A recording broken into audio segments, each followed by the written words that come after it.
There is something most of us never dare to admit.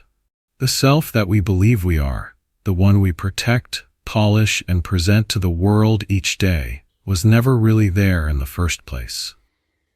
For more than 1,000 years, Zen masters in Japan have been pointing to a truth that the rational mind constantly tries to escape.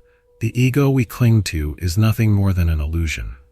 It is built out of judgment, reputation, possession, spiritual effort, and performance. We spend entire lifetimes defending a character that does not actually exist. The 5 short stories that follow are not teachings. They are mirrors.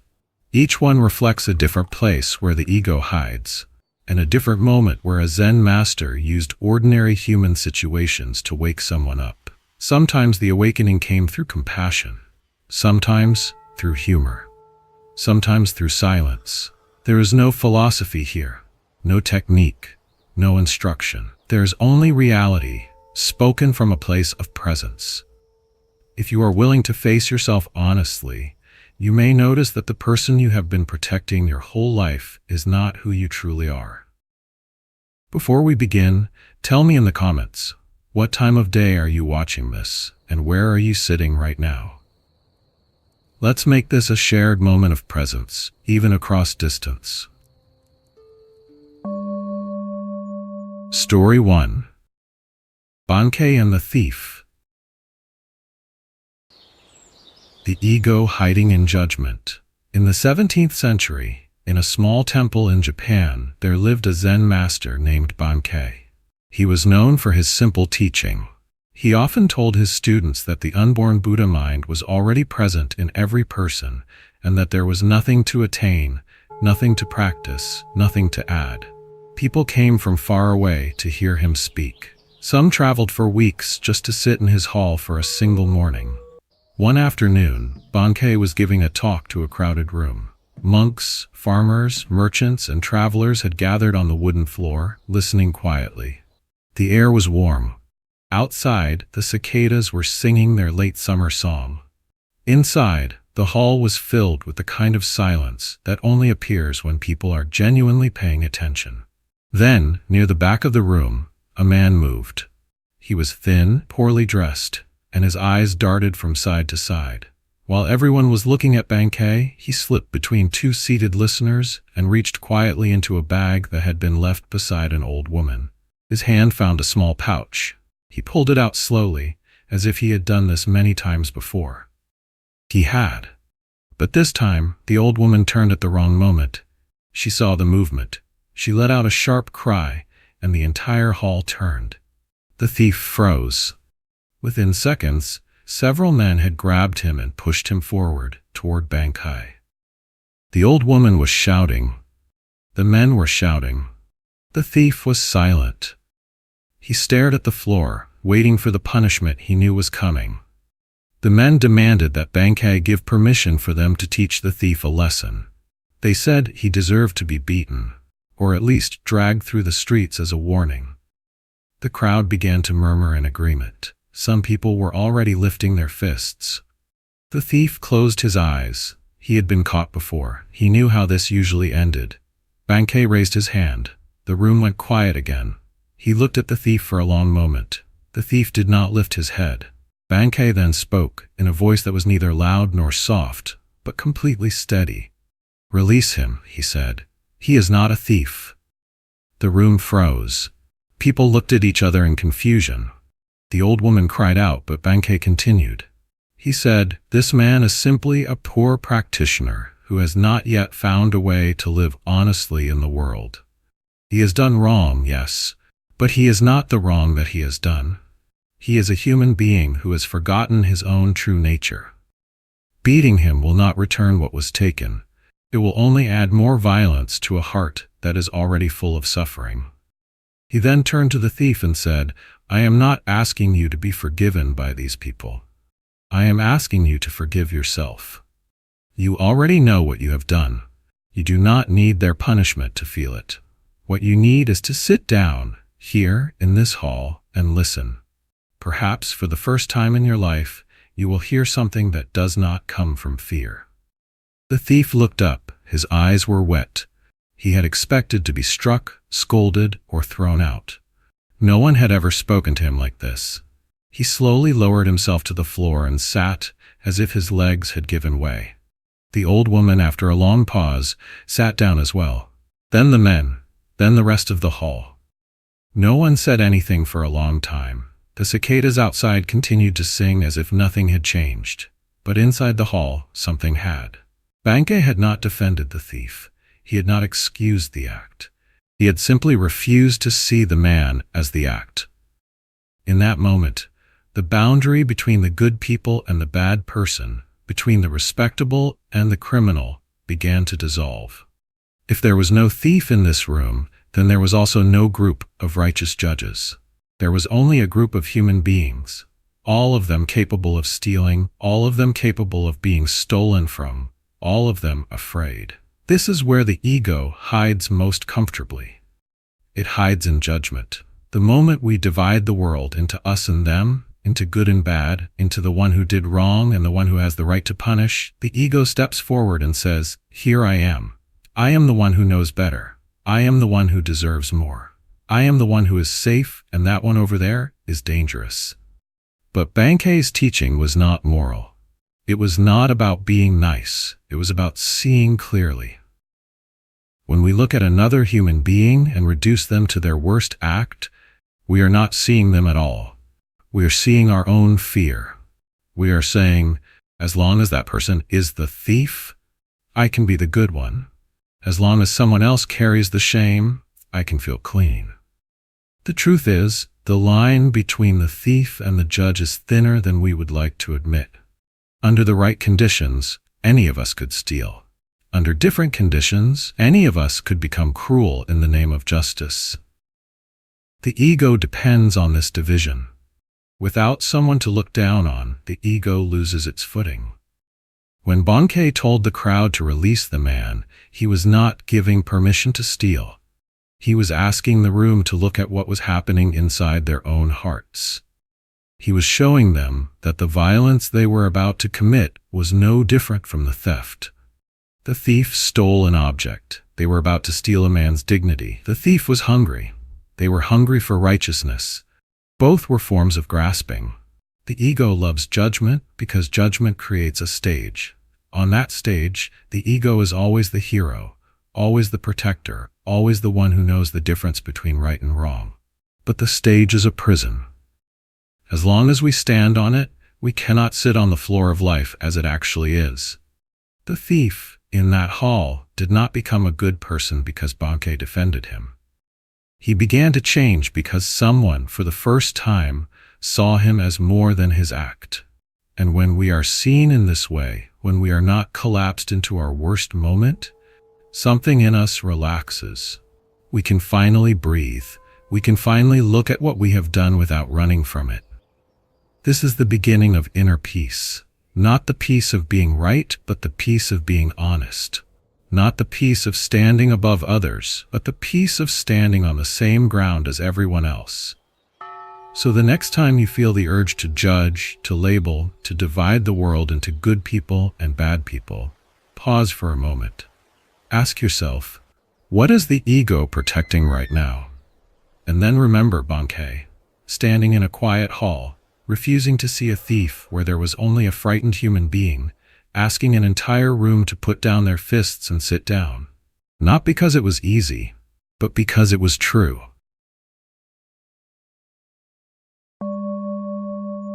Story 2. Hakuin and the Child. Hakuin Ikkyū was one of the most famous Zen masters of the Edo period. His name was known across Japan. People spoke of his sharp mind, his lightning wit, and his uncompromising way of cutting through pretension. Monks traveled for months just to study under him. Lay people brought him gifts, asked for his calligraphy, and quoted his sayings as if they were sacred. He was, by every measure, a celebrity of the spiritual world. One day, a woman came to the temple with her young son. She looked tired and worn, as if she had walked a long way. She knelt in front of Hakuin and said, with a voice full of shame, that her son had been stealing. Small things at first. Fruit from a neighbor's tree. coins from her purse, a wooden toy from a friend's house. Each time she caught him, she scolded him, but it did not stop.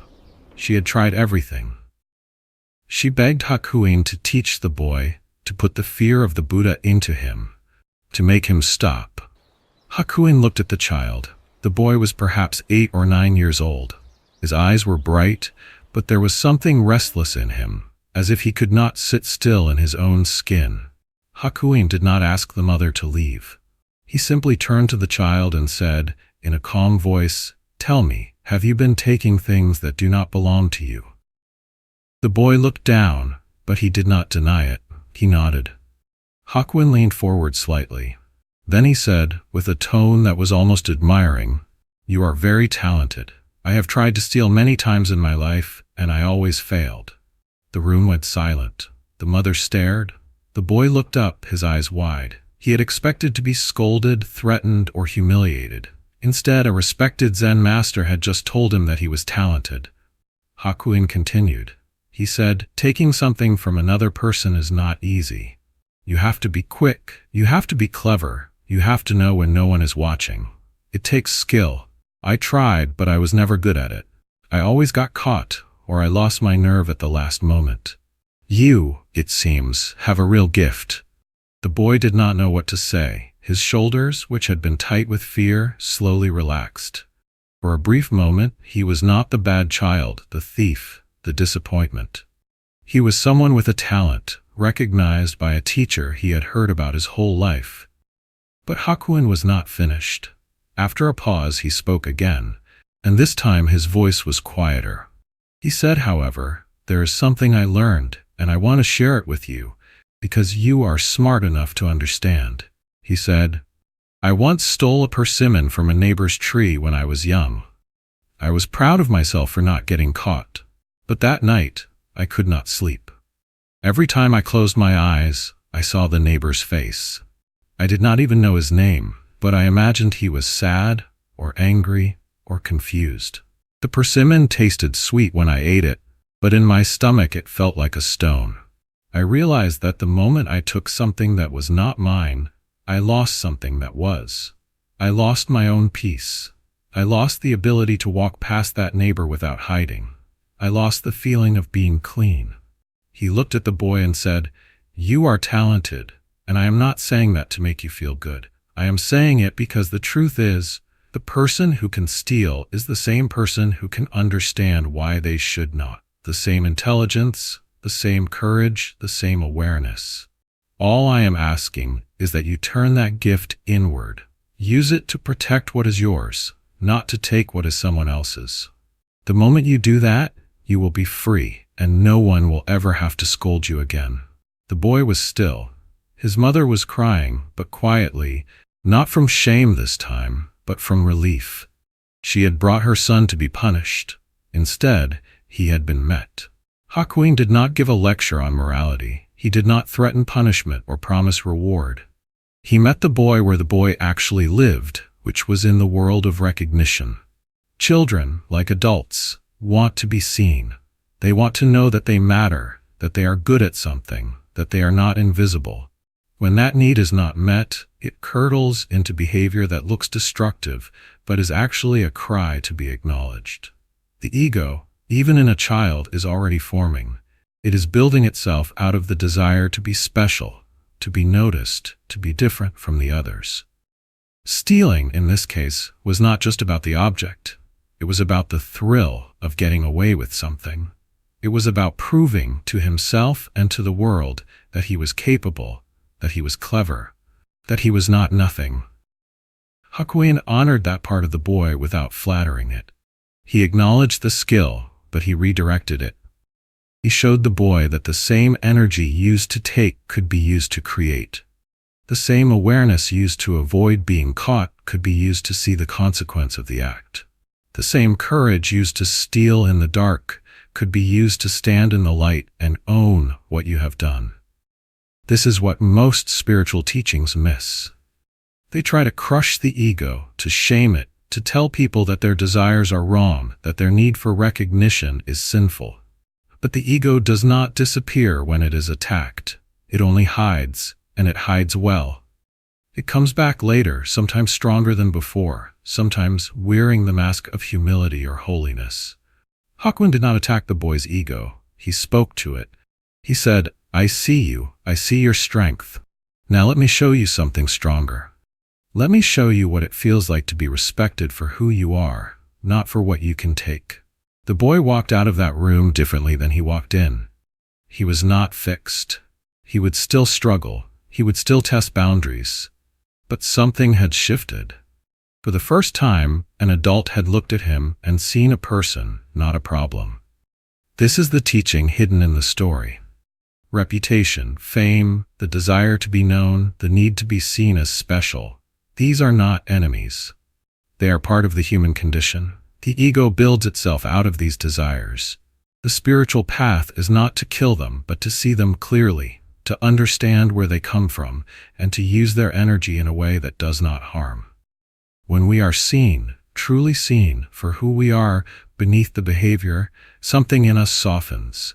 We no longer have to perform. We no longer have to steal, metaphorically or literally, what we think we need. We can simply be. Hakuin knew this. That is why he did not scold. That is why he spoke of his own failed attempts to steal. He was not putting himself above the child. He was standing beside him as one human being who had once been small and afraid, talking to another. The ego hides in reputation, because reputation is a kind of armor. If people think well of us, we feel safe. If they think poorly of us, we feel exposed. So we work tirelessly to manage how others see us. We perform. We pretend. We steal moments, words, achievements, anything that will make us look good in the eyes of the world. But the world is fickle. Reputation rises and falls. The approval we chase today will be forgotten tomorrow. The only thing that remains steady is the truth of who we are when no one is watching, when there is no audience, when there is nothing to prove. The boy in this story was given a glimpse of that truth. He was met by someone who did not need him to be good or bad. He was met as a person. And in that meeting, the need to steal began to dissolve, not because stealing was wrong, but because it was no longer necessary. This is the deeper teaching. The ego does not dissolve through condemnation. It dissolves through recognition. The moment we are truly seen, the performance can stop. And what remains is something much simpler, much quieter, and much more free. Story 3: Shichiri and the Robber. Shichiri Kojin was a Zen monk of the 16th century, known for his gentle nature and his deep understanding of the ordinary. He was not famous for dramatic teachings or clever sayings. He was famous for living simply, for walking slowly, for speaking with a kindness that never seemed to perform kindness. People who met him often said that being in his presence felt like sitting beside a still pond. Nothing was forced. Nothing was added. Things were simply as they were.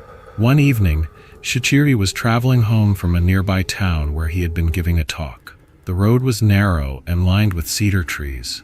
The sun had just set, and the light was fading into a deep blue. He was alone, carrying only a small bag with a few belongings. As he rounded a bend, a man stepped out from the trees.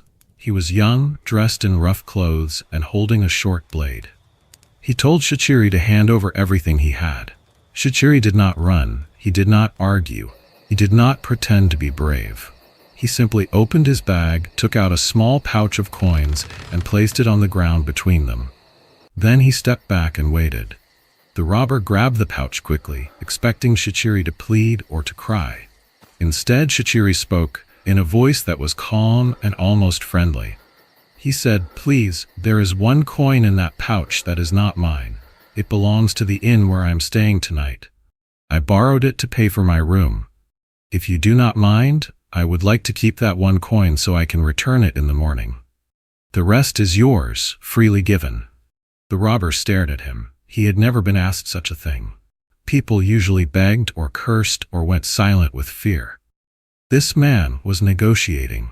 The robber laughed, a short, sharp laugh, and said that Shichiri could have the coin. He reached into the pouch, took out a single coin, and threw it on the ground at Shichiri's feet.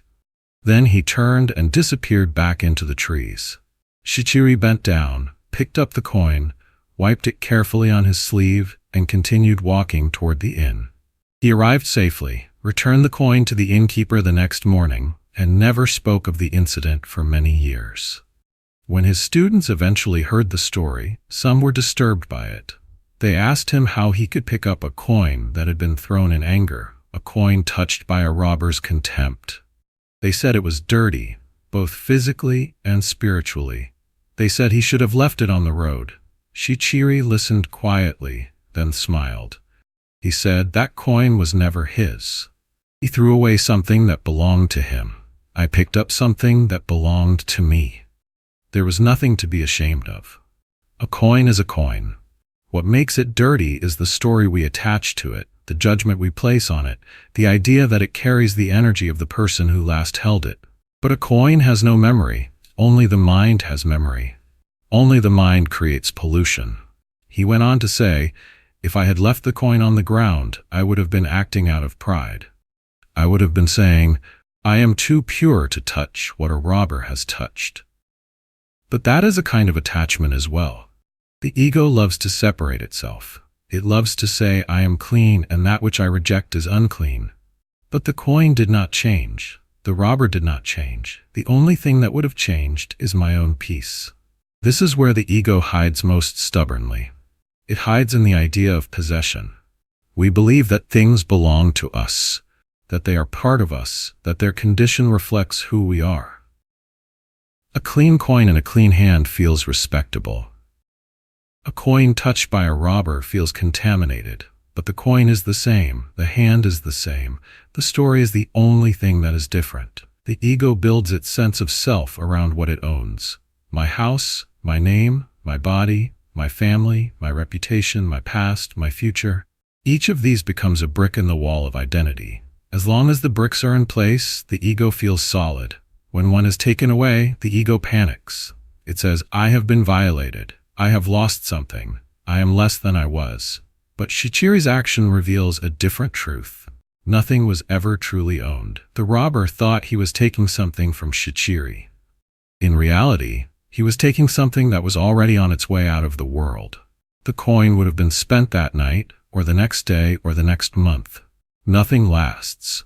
The only thing that remains steady is the awareness that experiences the loss. When Shichiri picked up the coin, he was not clinging to it. He was simply completing a small act of honesty. He had said he would return it, and he did. The fact that it had been in a robber's hand for a moment meant nothing. The coin had no loyalty. The coin had no story. The coin was just a piece of metal, passing from one hand to another as coins have done for thousands of years. This is the teaching hidden in the story. Possession is a concept, not a fact. We say my money, my house, my body, but these things are constantly changing. Money flows. Houses decay. Bodies age. The only thing we truly own is this present moment, and even that slips away as soon as we try to hold it. The ego hates this truth because it threatens its foundation. If nothing is truly mine, then who am I? If I cannot point to a thing and say this is me, then what is left?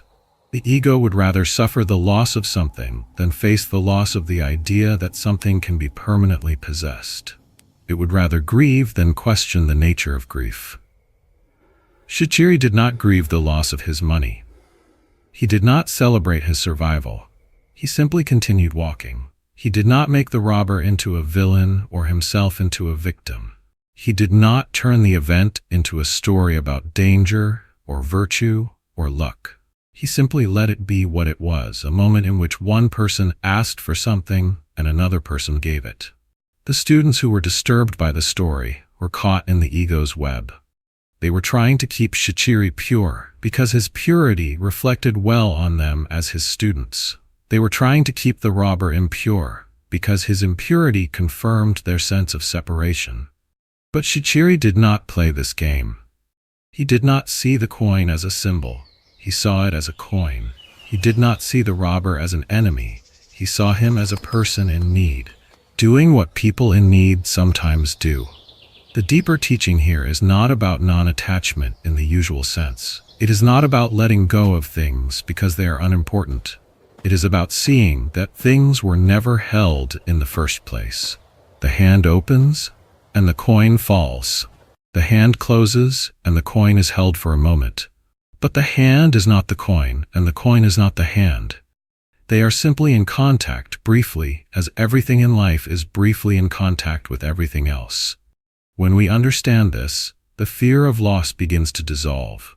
Not because we stop caring, but because we see that loss was always part of the rhythm. The robber did not take something that was permanently gone. He took something that was already in motion, already changing, already on its way to becoming something else. Shichiri walked home that night without his money, but with his peace intact. In fact, his peace may have been stronger, because he had been given a chance to see, in a very small and ordinary way, that he was never really the owner of anything at all. He was only ever a temporary caretaker, passing through, holding things for a moment before letting them go.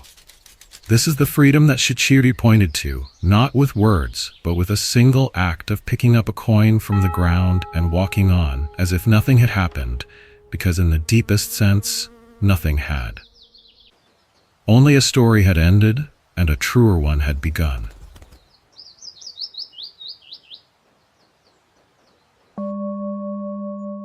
Story 4.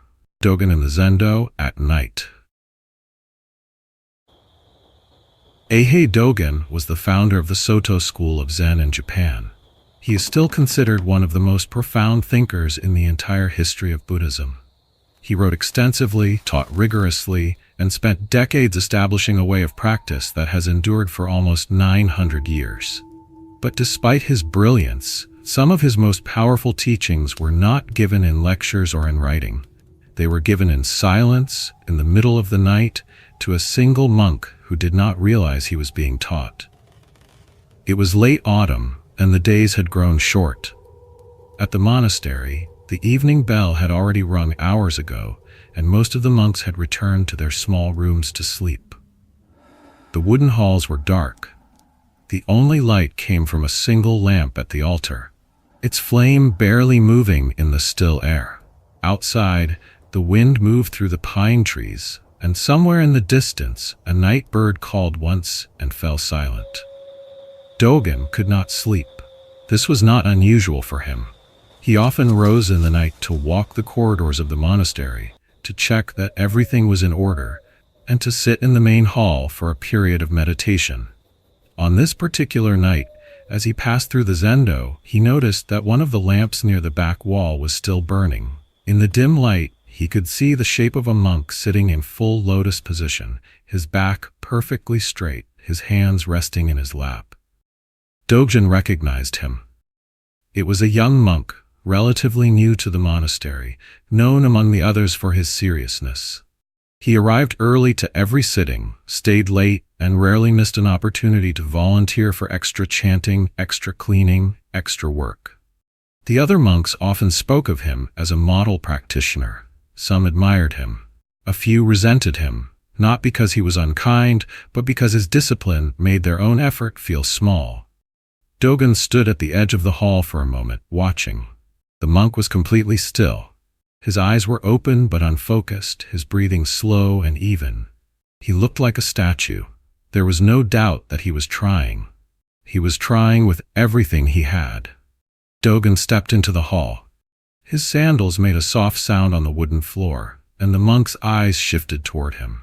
The young man did not move from his posture, but there was a slight tension that entered his shoulders, the kind of tension that appears when we know we are being watched and we want to be seen at our best. Dōgen knelt beside him and spoke softly. He said, "It is very late. The night is for rest. Why are you still sitting?" The monk did not look at him. He kept his gaze forward and answered in a quiet voice, "Because I wish to make progress. I do not want to waste a single moment. Practice is precious, and time is short. If I sleep when I could be sitting, I feel that I am losing something. I am afraid of falling behind. Dōgen said nothing for a long time. The lamp flickered. The wind outside moved through the trees again, and the sound of the leaves was like a slow, distant river. Then Dōgen reached into his robe and took out a small stick of incense. He lit it from the lamp's flame, placed it in a holder on the floor between them, and said, "We will sit together until this incense has burned down. When it is finished, I will replace it with another, and we will continue. Let us see what the night teaches us." The young monk felt a sudden nervousness. He had never sat with Dōgen before. He had only seen him from a distance during formal talks. Now the founder of the school was sitting beside him, in the dark, in the middle of the night, watching the same incense burn. The monk tried to keep his posture perfect. He tried to keep his mind clear. He tried not to think about the fact that Dōgen was there, and the more he tried, the more he thought about it. Minutes passed. The incense burned slowly. The room smelled of sandalwood. The monk began to feel small aches in his knees, then in his back, then in his shoulders. He had sat for hours before without feeling them, or at least without minding them, but now, with Dōgen beside him, every sensation became amplified. His mind began to chase the aches, to analyze them, to wonder whether Dōgen was noticing them. Dōgen, for his part, seemed to be doing nothing at all. He was simply sitting. His back was straight, his hands were still, his breathing was easy. He was not performing meditation. He was not trying to achieve anything. He was simply present, the way a stone is present on a mountainside, the way water is present in a river. There was no tension in him, no effort, no reaching. The monk, watching this from the corner of his eye, began to feel something strange. It was not admiration, exactly. It was something closer to confusion. He had been told that practice required great effort, that one had to push through discomfort, that the path was a struggle against the self. And yet, sitting beside Dōgen, he could see that there was no struggle here. There was only stillness. There was only a body breathing, a mind resting, a moment unfolding. The incense burned lower. The flame of the lamp began to dim. The monk realized with a sudden clarity that he had been sitting for nearly an hour, and that the aches he had been fighting had disappeared. He had not noticed them leave. He had not willed them away. They had simply dissolved, the way a sound dissolves when you stop listening for it. Dōgen spoke again, very quietly, almost to himself. He said, "The incense is almost finished." The monk looked down. The stick of incense was a thin thread of ash, with a tiny ember still glowing at the tip. In a few more minutes, it would be gone. Dōgen said, "Tell me, what have you been doing this past hour?" The monk hesitated. He said, "I have been sitting. I have been practicing. I have been trying to keep my mind from wandering." Dōgen nodded slowly. Then he said, "And yet, in this hour, you have not been here at all. You have been in tomorrow. You have been in the future. You have been measuring yourself, comparing yourself, asking whether you are doing enough, whether you are good enough, whether you are worthy of this moment. Every thought that passed through your mind was a thought about yourself, about your practice, about your progress. There has been no sitting. There has only been a person trying to sit." The monk felt a cold wave move through him.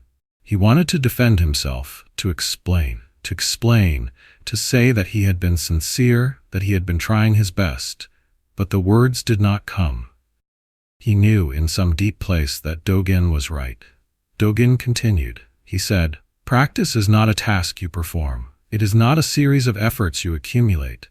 It is not a ladder you climb. Practice is this. It is the breath you are taking now. It is the sound of the wind in the trees. It is the warmth of the lamp, the smell of the incense, the weight of your body on the floor. When you are here, completely here, there is no one practicing. There is only practice itself." He paused, then added, "The ego hides in practice more cleverly than it hides anywhere else. In ordinary life, it's easy to see the ego's tricks.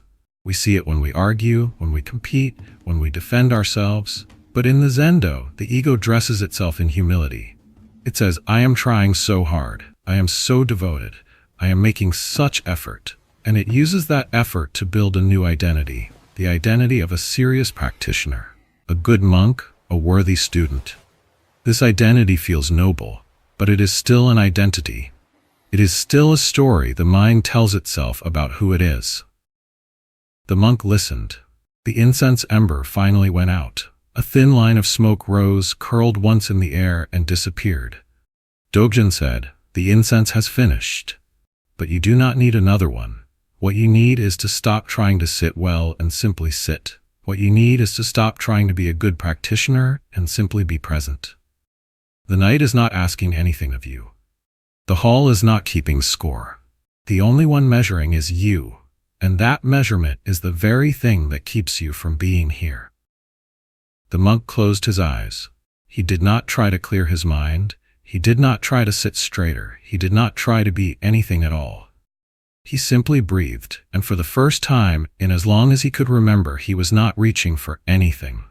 He was not pushing anything away.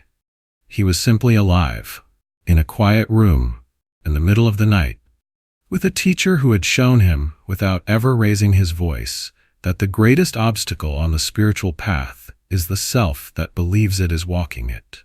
When the morning bell rang, the monk opened his eyes. Dōgen was gone. The lamp had gone out. The hall was filled with the gray light of dawn. The monk stood, stretched, and walked out into the new day. He did not feel that he had achieved anything. He did not feel that he had become a better monk.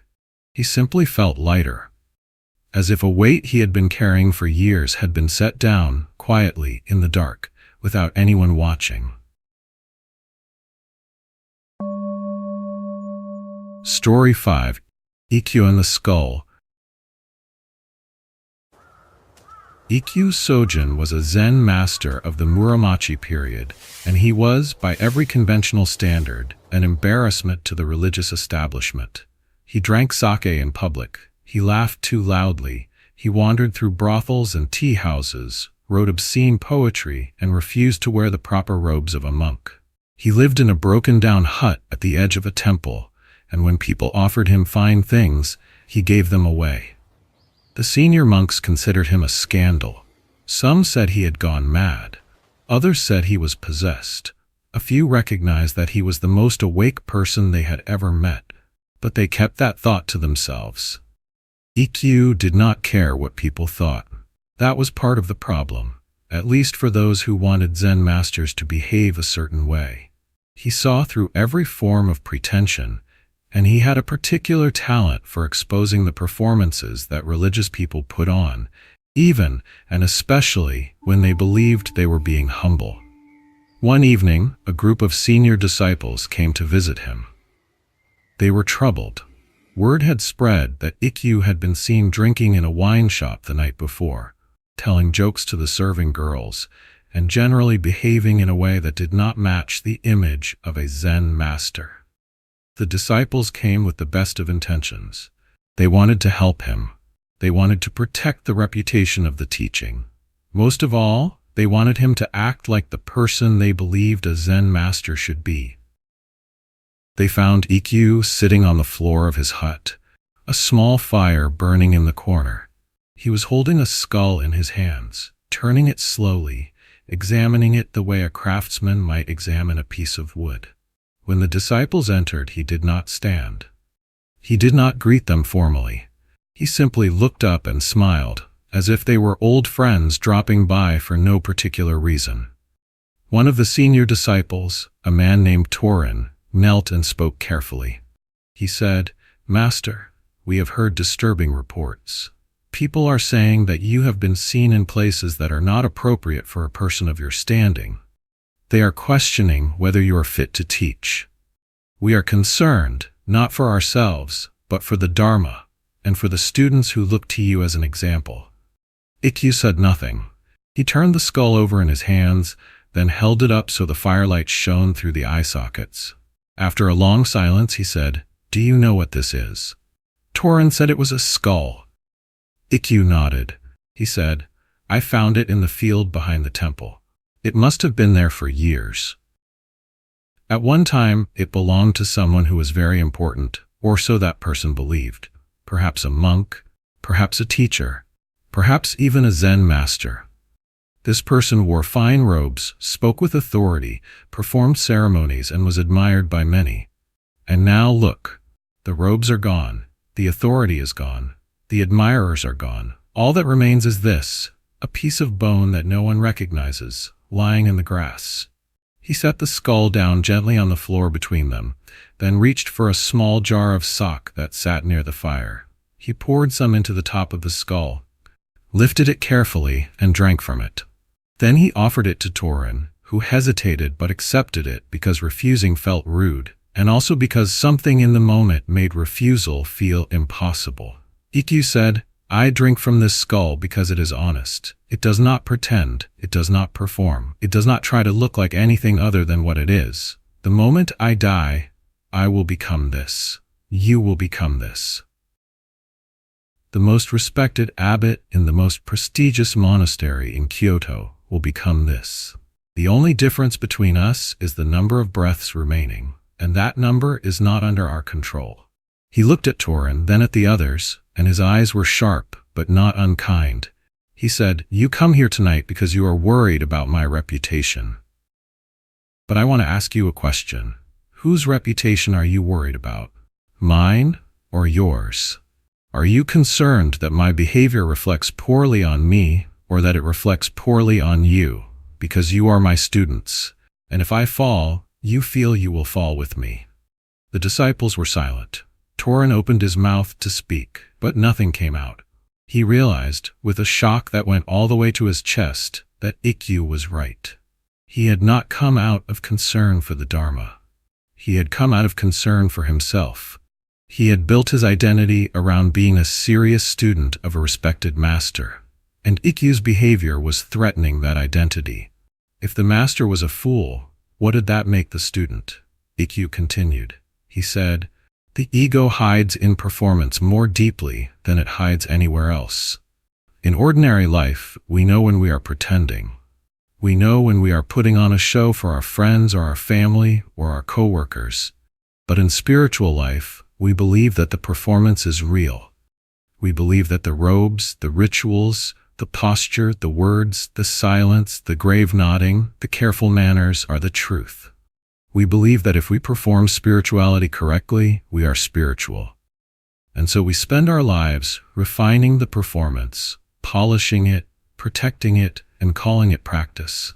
He picked up the skull again and held it toward the fire so that the shadows moved across their faces. He said, "The day I die, none of this will matter. The Dharma will not be saved by my behavior, and it will not be lost by it either. The Dharma is not a person. It is not a reputation. It is not an institution. It is the truth that was here before I was born, and it will be here after I am gone.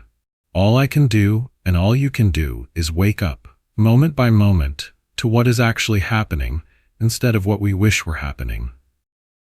He put the skull down again, and this time he did not pick up the sake. He simply sat, and the fire crackled, and the disciples sat with him, and no one spoke for a long time. Outside, the wind moved through the trees, and somewhere in the distance a dog barked once and went quiet. Torin eventually bowed, not out of formality, but out of something closer to surrender. He said, "Master, I came here tonight to correct you, and instead I have been corrected." Ikkyū laughed. It was a big, full laugh, the kind of laugh that comes from a place beyond seriousness. He said, "Correction is good, as long as we are willing to be corrected. The moment we believe we are above correction, we are already dead. The moment we believe we are beyond questioning, we have already become a skull, sitting on a shelf, being admired by people who have forgotten that it was once a living person." The disciples left that night differently than they had come. They did not suddenly approve of Ikkyū's behavior. Some of them still thought he was a scandal. But they had seen, for a brief moment, the space behind the performance, both his and their own. They had seen that the robes they wore, the titles they carried, the reputations they guarded, were all part of the same dream, a dream in which a person believes that they are something separate, something permanent, something that must be defended at all costs. Ikkyū poured himself another cup from the skull, and the fire burned lower, and the night went on, the way nights do, without asking anyone's permission, without caring about anyone's image, without keeping score. And in the morning, the skull was still there, and the sake was still there, and Ikkyū was still there, sitting on the floor of his broken hut, completely awake, completely free, and completely unwilling to pretend to be anything other than what he was, which was, in the end, the same thing that everyone is, a person who will one day return to the earth, and whose only real choice in this life is whether to spend that life performing or to spend it simply being here, with a skull in one hand and a cup of sake in the other, laughing at the absurdity of taking any of it too seriously.